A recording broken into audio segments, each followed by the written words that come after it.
Kwa majina naitwa Grace Emmanuel, naenda kusoma mstari. Yeremia sura ya kwanza, mstari wa kwanza hadi wa 19.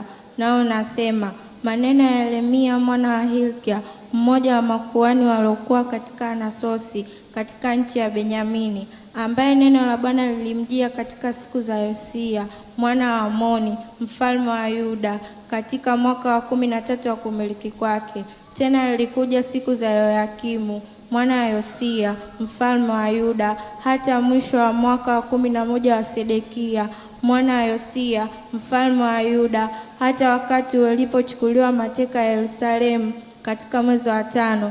Neno la Bwana lilinijia na kusema, kabla sijakuumba katika tumbo nalikujua, kabla hujatoka tumboni nalikutakasa, nimekuweka kuwa nabii wa mataifa. Ndipo niliposema, Bwana Mungu, tazama siwezi kusema, maana mimi ni mtoto. Lakini Bwana akaniambia, usiseme mimi ni mtoto, maana utakwenda kwa kila mtu nitakayemtuma kwake, naye utasema kila neno nitakalo kuamuru. Usiogope kwa sababu ya hao, maana mimi nipo pamoja nawe, nikuokoe, asema Bwana. Ndipo Bwana akanyoosha mkono wake, akanigusa kinywa changu. Bwana akaniambia, tazama nimeyatia maneno yangu kinywani mwako. Angalia, nimekuweka leo juu ya mataifa, juu ya falme, ili kung'oa na kubomoa, na kuharibu na kuangamiza, ili kujenga na kupanda. Tena neno la Bwana lilinijia kusema, Yeremia, waona nini? Nikasema, naona ufito wa mlozi.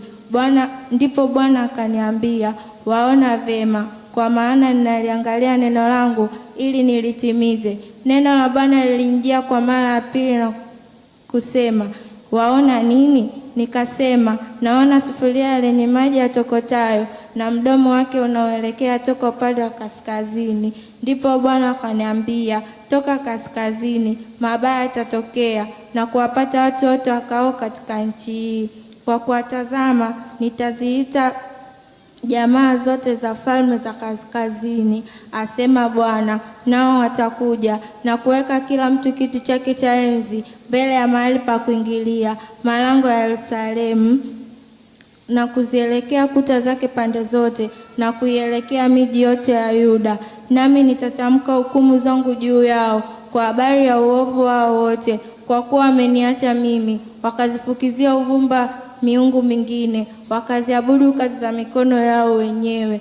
Aya basi wewe, jifunge viuno, ukaondoke, ukawaambia maneno yote niliyokuamuru. Usifadhaike kwa ajili yao, nisije nikakufadhaisha wewe mbele yao. Maana tazama, nimekufanya kuwa leo mji wenye boma, nguzo ya chuma, kuta za shaba, juu ya nchi yote, juu ya wafalme wa Yuda, juu ya makuhani wake, na juu ya wakuu wake, na juu ya watu wa nchi hii.